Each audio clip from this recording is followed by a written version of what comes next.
Good evening, everyone. This is TV3, and we're here on Career Spotlight, and we're bringing you a guest every fortnight. My name is Asma Ahmed, and I'm from TechWise Coaching. I'm a coach and an education consultant. The aim of the program is to give you some insights into different careers and the pathways in.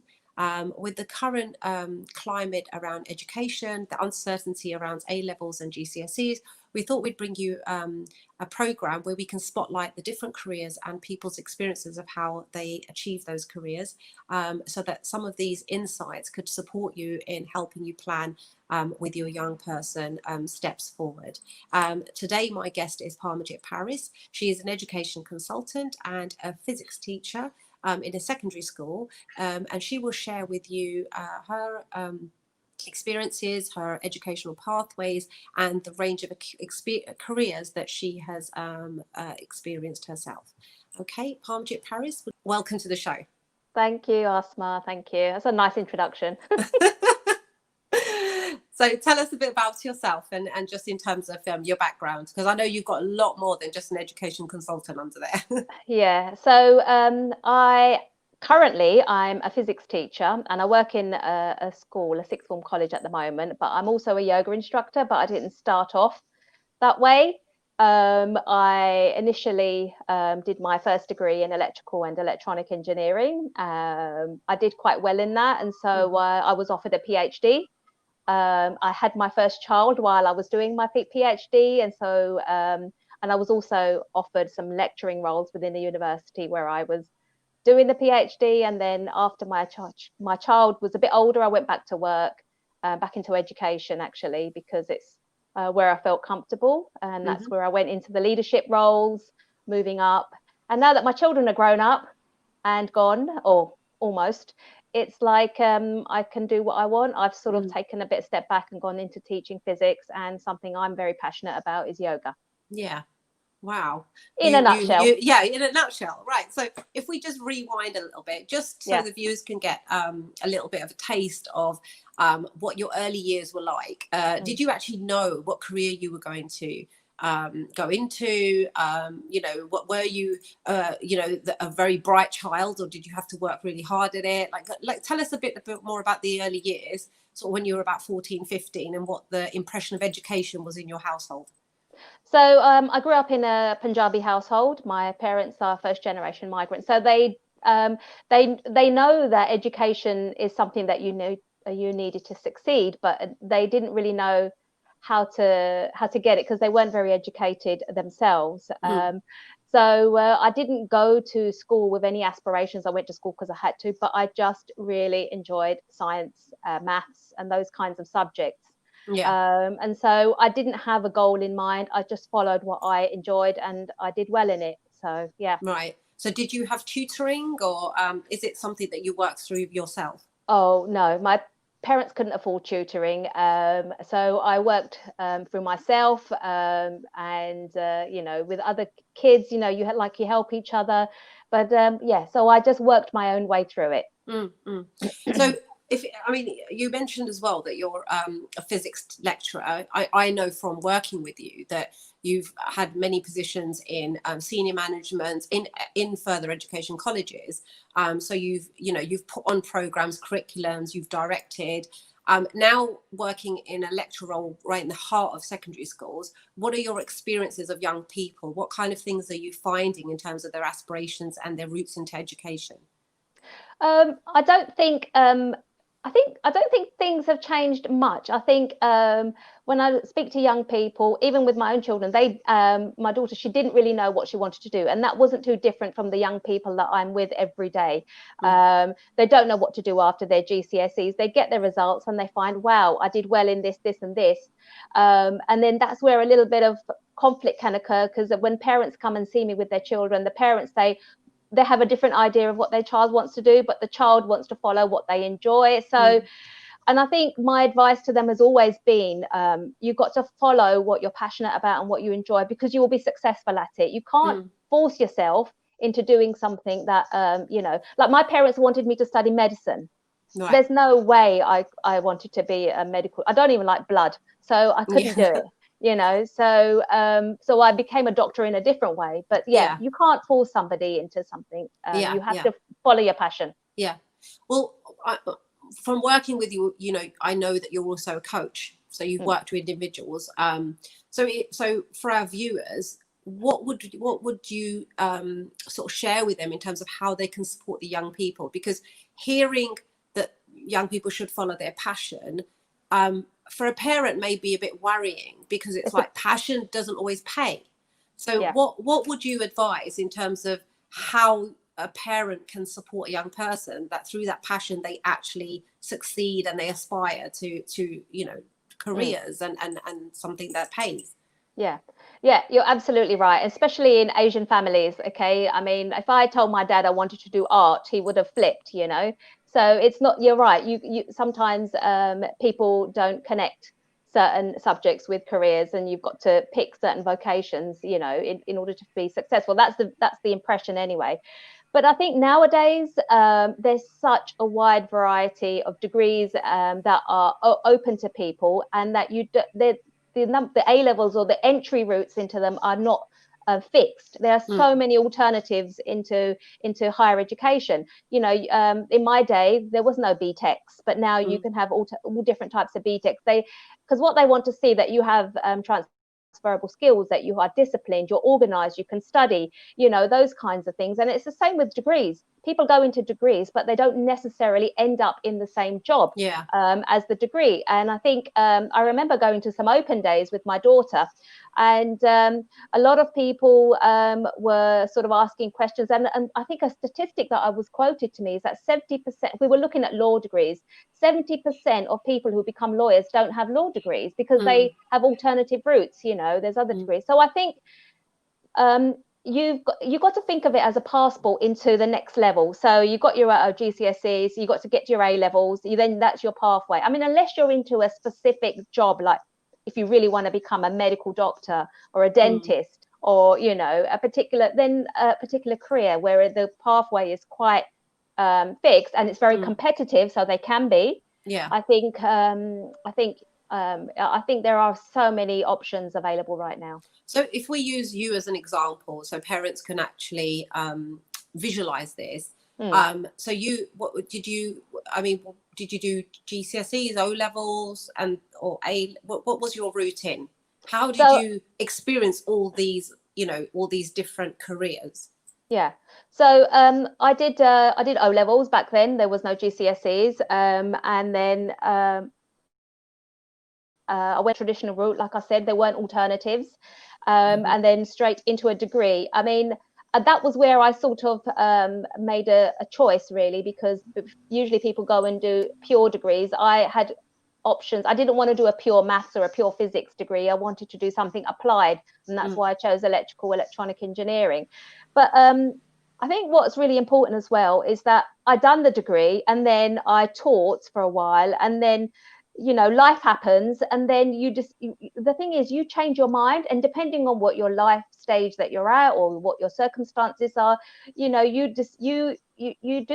changed. I did a master's in coaching psychology, and I coached for a while. So and that was not something I knew that at 16 or 17 or 18. You know, I've done various management degrees, and that's not something I thought when I was 18 that that's what I want to do, because I was progressing in a career and I wanted to take certain paths. So I think the point I'm trying to make is, it's never too late to learn, because I'm always learning. I'm learning now. Yeah. And B is that just because you choose something now, it doesn't mean you can't, that's what you're going to do for the rest of your life. You can if you want to, but it also is okay to change your mind and do something else. Yeah. Because I've had the experience as well, that I'm noticing that we're moving away from a career for life. Yeah. There seems to be a number of life stages where the career just changes, and you kind of keep reinventing yourself through the skills that you develop. Is that what you found as well through your experiences? Absolutely. And I think that's spot on. Like, for example, when you're younger, when I was in my 20s and 30s, my children were young. Okay, so what's the focus on your mind in that stage of your life? You need to earn money, you got bills to pay, you know, you have financial responsibilities. And so you pursue jobs I pursued jobs for where I knew I was getting promoted and there was more salaries involved. But now I'm at a later stage of my life where my children are no longer young. So now I can actually take my foot off the pedal and take a different path. So I've gone back to teaching. I've gone back to being with young people and trying to make a difference that way. And I only do that part-time, and yoga, because, you know, at my age, well-being and mental health is quite important to me. So if you don't mind me asking, like, how did you get into yoga? Like, is that something that's quite recent, or is it something you've been doing alongside? Like, what share us a bit about the yoga.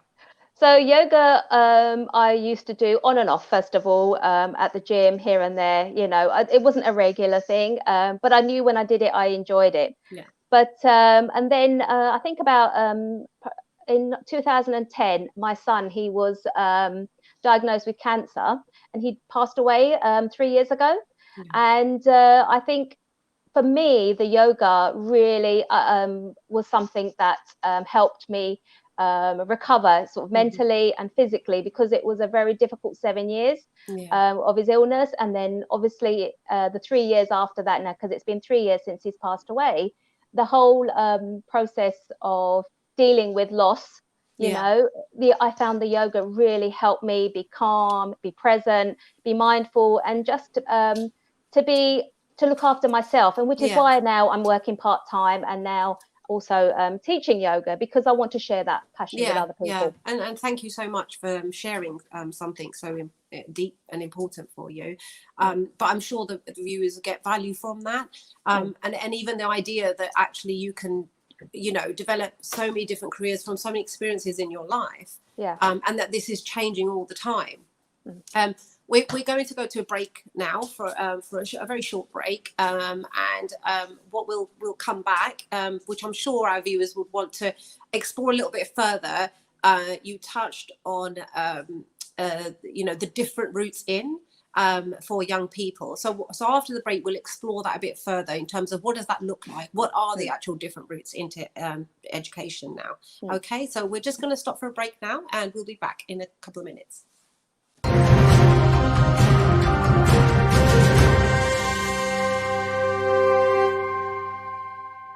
Are you a first-time property buyer? Are you a homeowner looking to raise funds from your property? Are you looking for better mortgage deals? Look no further. Binaco Financial Services is the answer. From residential mortgage to commercial mortgage, Islamic mortgage, or limited company mortgage, we provide mortgage services that best suit your needs. Let us help you to find the right mortgage for you. Call us today on 0208-050-2478. For a better future awaits you. Binaco Financial Services Limited is directly authorized and regulated by the Financial Conduct Authority.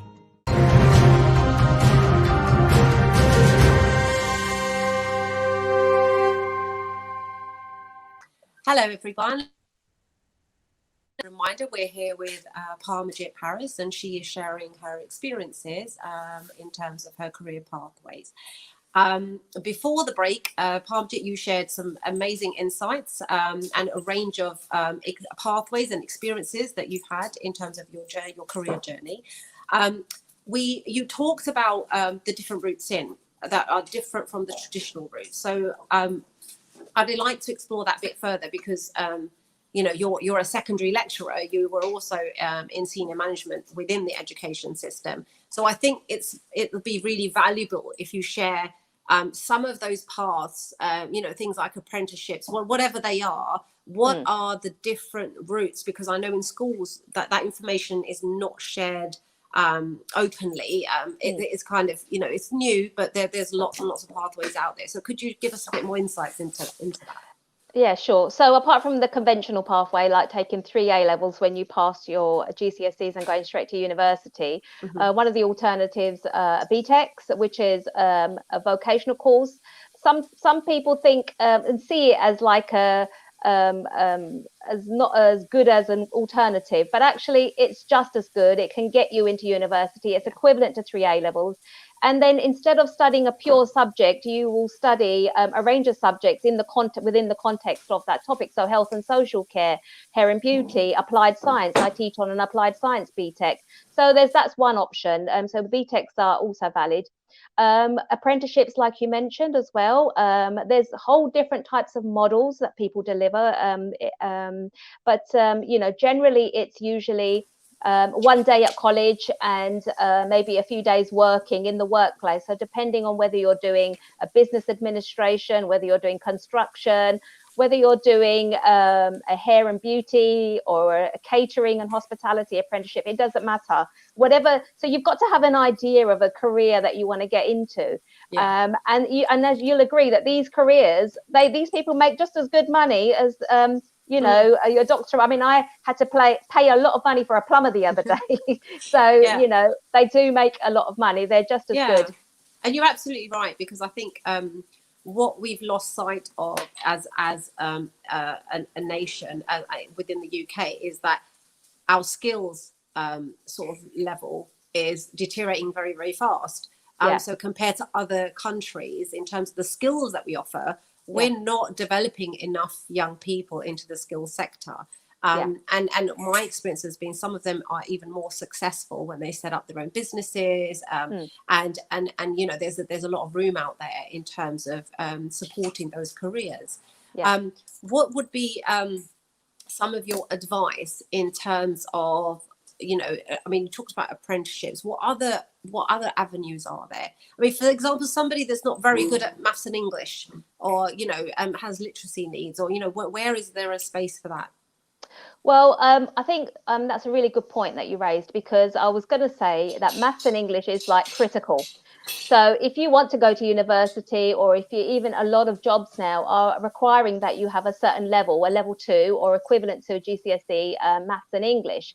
And colleges, further education colleges, like the kind of place you're working in, they offer for you to be able to resit them, retake them, and redo them. So if literacy is an issue, there's an alternative, functional skills, which can also be a stepping stone. Functional skills English, functional skills maths. You know that you've managed some of that provision yourself. So there are alternative ways. But I think it's really good that you raised that. But maths and English is crucial, critical. It's important for young people to focus on that when they're at school, but even if they haven't quite hit the mark or the grade, there's always options. They can actually go on and do a level 3 BTech, which is equivalent to 3 A levels, and take an English or maths next to it with it. And it's the same with an apprenticeship. You can do it. So it's never too late, is my point. Yeah. And I think picking up on the maths and English, my experience has been that, if there was an insight that I could share, would be that if you find that your young people, your children are sort of finding it difficult, maths and English is the key, isn't it? So in the GCSE, if you find that they're not quite focused on some of the subjects, the focus should definitely be on the maths and English, because that is the key thing that's going to carry them through. Absolutely. You can't get into a university without maths and English. So you've got to do that. And anyway, it's an important life skill. To be able to function in society, you've got to have a certain level of literacy and a certain level of numeracy, reading prescriptions, anything. You just got to be able to read labels. You've got to be able to do that. And what would you say, because obviously you talked about we're talking about young people, but like you said, learning is for everybody and it continues. So can you share a little bit more, in terms of what drove you to continue to keep learning? Because all the careers that you've had, you've kind of developed them as you became an adult. But you're still learning. You're still, because I think the yoga is a very recent thing, isn't it? So what would you say to the older generation, like in terms of their learning and what kind of opportunities they could still pursue? Well, when people who say, "Oh, I'm too old," that's just such a load of rubbish, because it's actually, you learn, it's never too late. And also, like I mentioned before, your life's experiences shape you and you evolve. You'll meet somebody and you'll think, oh, that looks interesting, I might try that. Or you're working in an environment, you see somebody doing a job and you might think, oh, I want to have a go at that, or I want to be. So that's what sort of informed my decisions, my experiences, the people around me, that informed my decisions. And that's what made me progress. And the yoga, like you said, I mean, you know, I did that a year, and I started that 2 years ago now. I've been instructing for a year, and I still am not in a I just want to know more. I just want, so I'm going to be doing more learning, you know, because and I think as you get to my age, it helps the grey matter. It keeps it ticking along. Yeah, no, absolutely. I mean, even working in a college, because I mainly work with 16 to 18s and adults. And I'm finding more and more adults are entering education at later stages of their life, where they may have entered a career that is for life, but redundancy, or they've decided they're not happy, or, you know, the income is not enough. But people are coming in and actually starting new courses and actually retraining and setting up their own businesses. I mean, I mean, if someone was lacking confidence, or they were a bit worried about that and they weren't sure where to start, what would you suggest? Like what? So even, let's say you you want to go to university, but you didn't get the qualifications that you know, that your average 18-year-old would have. But universities are aware of that. There's a lot of widening participation schemes going on in universities. So they have access courses, like FE colleges, like the one you work in and the ones that I've worked in, they've had access courses. So basically it's called Access to University. So it's a 1-year course, and it is for the very people that you've described. They learn and develop their confidence, and actually learn the basic knowledge that you need to progress onto university. And it's a valid way of entering university. Alternatively, universities also offer foundation degrees. So before you embark on the 3-year, you do a 1-year foundation degree. But you know, and then you should have an idea of what pathway you want to take, what subject or what vocation you want to follow, and then you go into that. I mean, nursing is one career that so many people go into. Access to nursing is so popular. And with the access courses, I suppose it's also another opportunity which people don't realize, is that after 19, when you've become an adult and you no longer access free education anymore, but actually you can do an access course which is approximately 9 months, and then that's straight into university. So as an adult, you can still have another opportunity.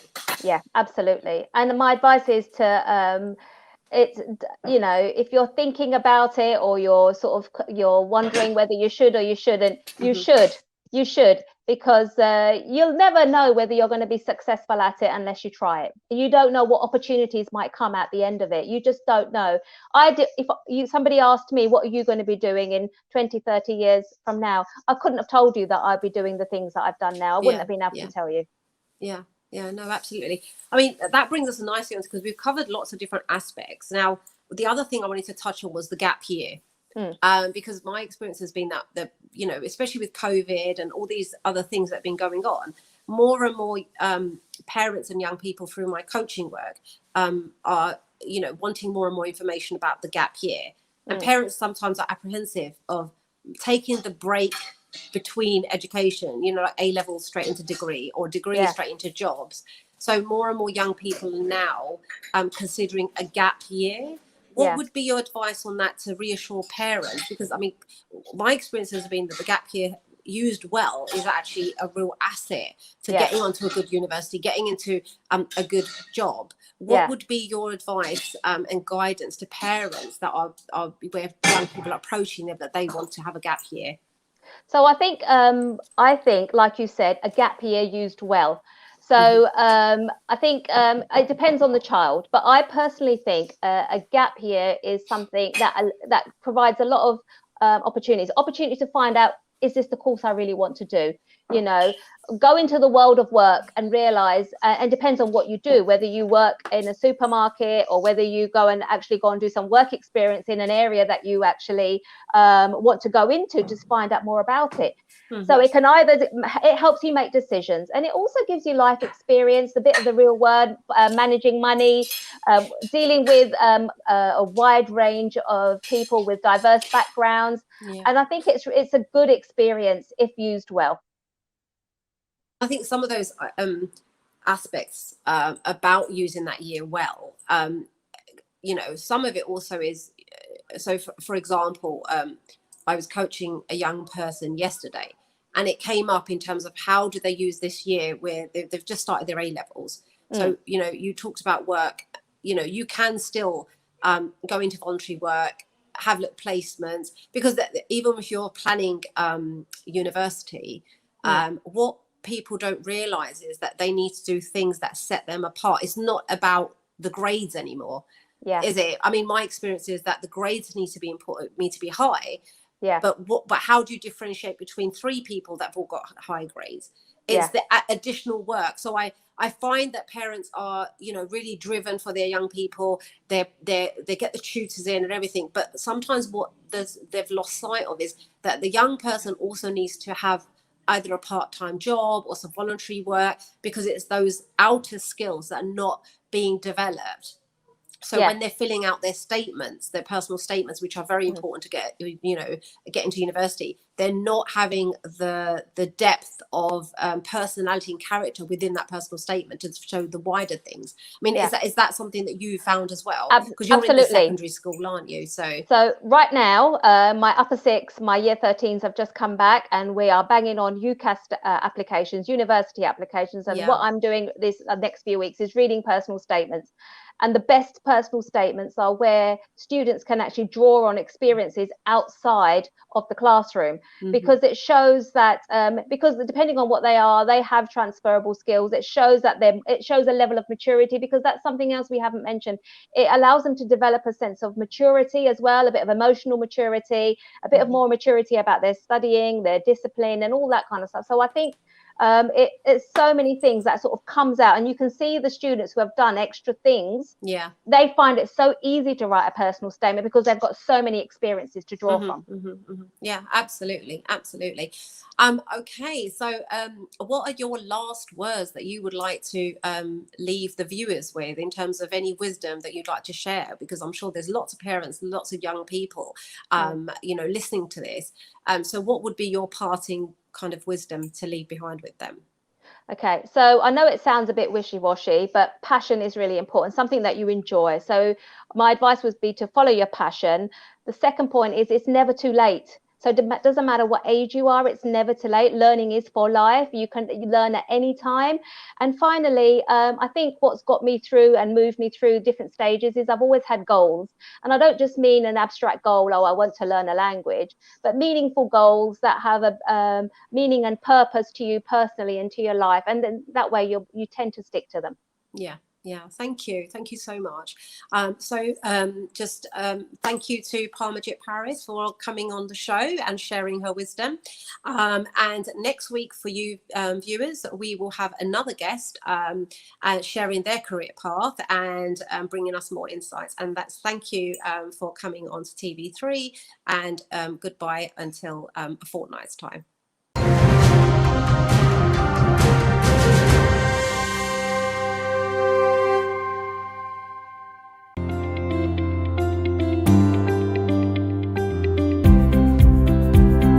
I help my plants to grow.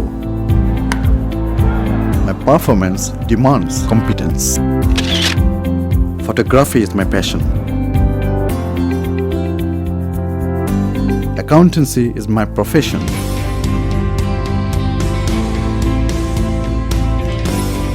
We, Mahbub & Co., a team of dedicated professionals.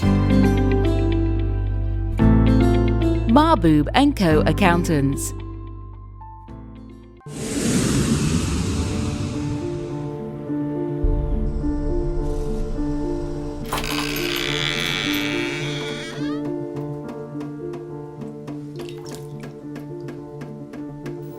ইংল্যান্ডে আমরা চাইলেও অনেক কিছু করতে পারি না, অনেক ঝামেলা।